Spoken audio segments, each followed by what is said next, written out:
How's it going, guys? Today I want to talk to you about the Nebo Newton 1000 flashlight. So this one caught my eye originally because I have sort of a soft spot for AA lights. It's very common nowadays for everybody to have the fancy 18650, 21700, etc. rechargeable batteries. And sure, you can generally get a lot more brightness and runtime out of those, but in the event of an extended power outage or other emergency, it's always nice to be able to just count on batteries you can find and swap and bring extras in your backpack and whatever. This light is interesting because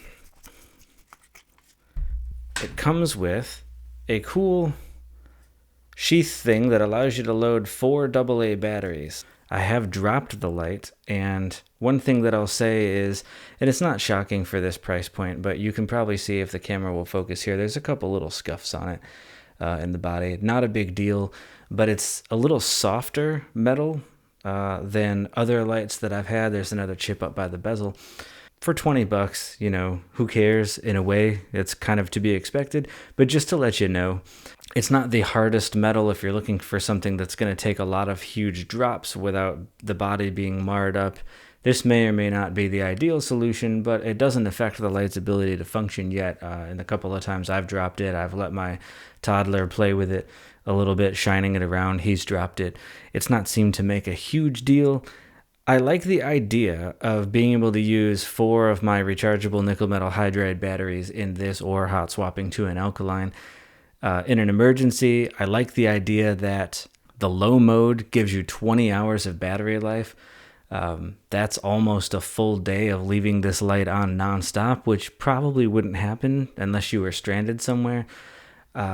And knowing that you could get that out of 4 batteries that you might have extras of in your pack and could swap and just keep going is amazing.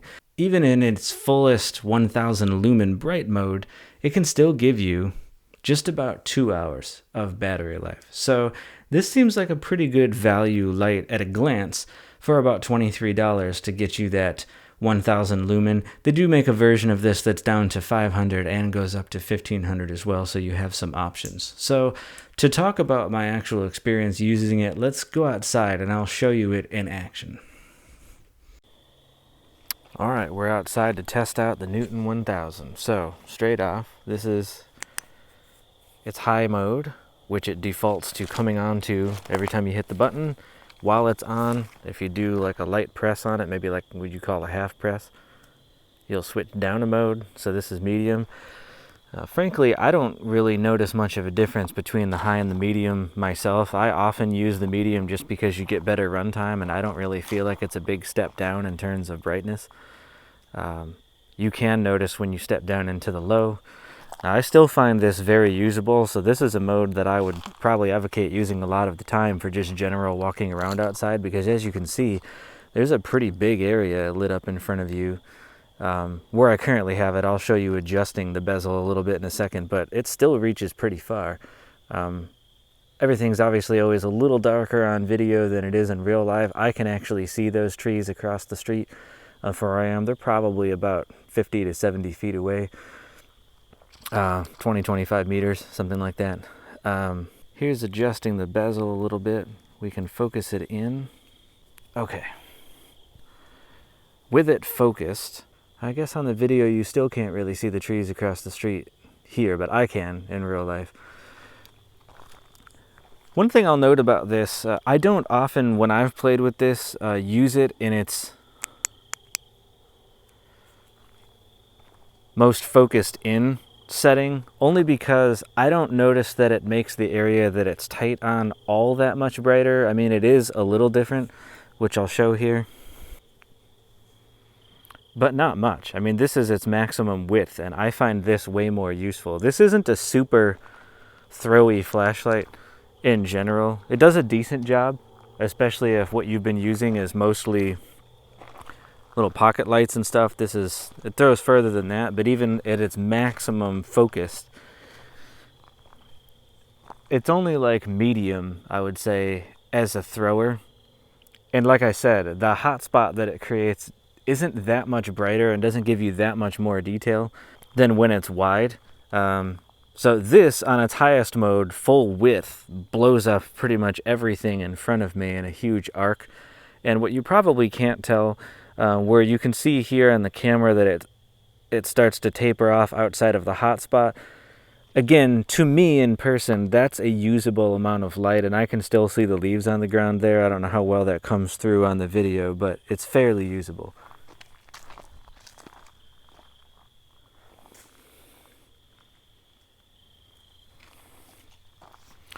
I generally, when I walk around, have been using it about maybe 50% between the two extremes. This is still, as you can see, a pretty wide hotspot.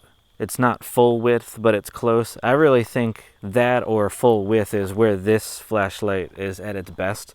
While pretty much the way this light focuses, you really only have the hotspot and not much spill outside of that, although it is a really wide hotspot.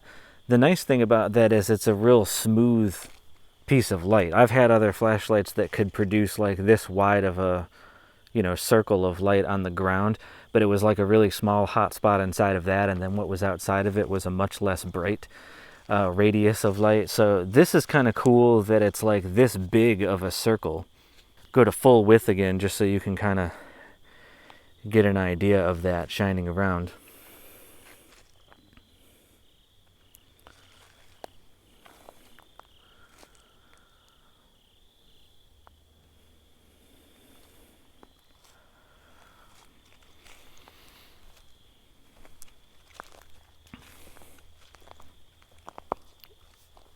I think for a camping flashlight, or one you would keep in a car or a truck or something, which is pretty much I think what this flashlight is meant for, this is where it excels. You can light up a whole parking lot or pretty much your whole yard. If you heard a bump in the night and wanted to check something out, or you're in a power outage or whatever it is, you have a very big radius of usable light. If you're out hiking on a trail and you need to really blow it up, this would do a great job of that. And in all of those settings, I don't really think shooting hundreds and hundreds of meters is really your concern. You get a lot more bang for the buck out of just everything, within 70 feet of you being clear as day. This light excels at that. Let me step it down into medium. So as you'll see, like I said before, there's not a huge difference between the high and the medium. It shines a little farther on high, but the brightness of the area in front of you, where when you're wide is where you're getting the most of this, I don't really see that that's that different. I don't know that that's as much an insult to the high mode as it is just a compliment to the medium, I suppose. And then we step down into the lower mode. You get a pretty good range. I can see probably up to about 15 or 20 feet away from me with decent detail. Still a wide area around me that's illuminated.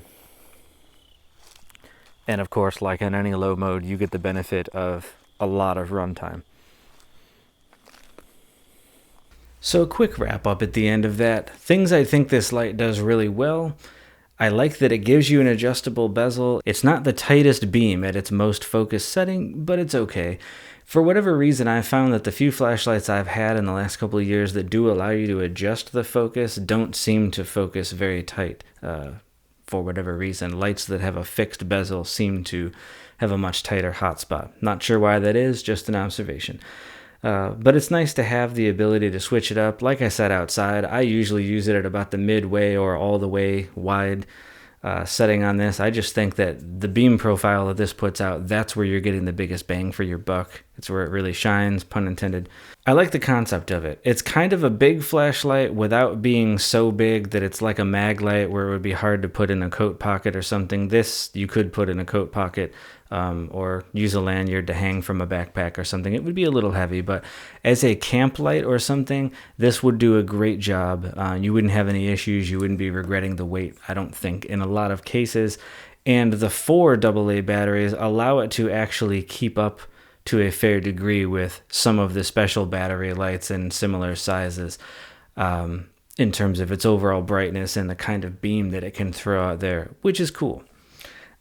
I kind of wish that it started in low mode when it turned on instead of its highest all the time. I just feel like that's a minor battery waster, that every time it comes on, it's blowing its brightest mode and running the battery down, even if it's only for a second. for you switching it into something. Just a preference. Other people may not really care. I also wish that strobe wasn't a part of the lineup. On other flashlights, you have to triple click or do some other kind of UI interaction to go into strobe mode. So that you only go into strobe when you really want it, and then when you don't want it, it's not part of your cycling through the modes. I prefer that. It's a minor nitpick that this goes high, medium, low strobe before it goes back to high. I almost never want strobe, and so it's a minor annoyance to me to have to cycle through that mode every time I'm going through the modes. That's an area that could be improved. But I feel like you could really say about a lot of things about this light. For $23 and the ability to use batteries you can find anywhere, if you're looking for something cheap that you're not going to be sad if it gets banged up or lost, but is reliable, and you could just throw in a truck or throw in a backpack, I think this is a pretty good value for the money, and I would recommend it for that sake. So if this video has been helpful to you searching for this kind of light and you think you might want to pick one up, if you wouldn't mind supporting the channel, you can go ahead and use my affiliate links in the description. It's no additional cost to you. I get a minor commission if you go ahead and buy it. It'd be a nice way to say thank you for the video. I appreciate anyone who does that to support the work. And otherwise, I'll throw your questions or whatever you have in the description. I'll do my best to answer, and I'll catch you guys in the next video.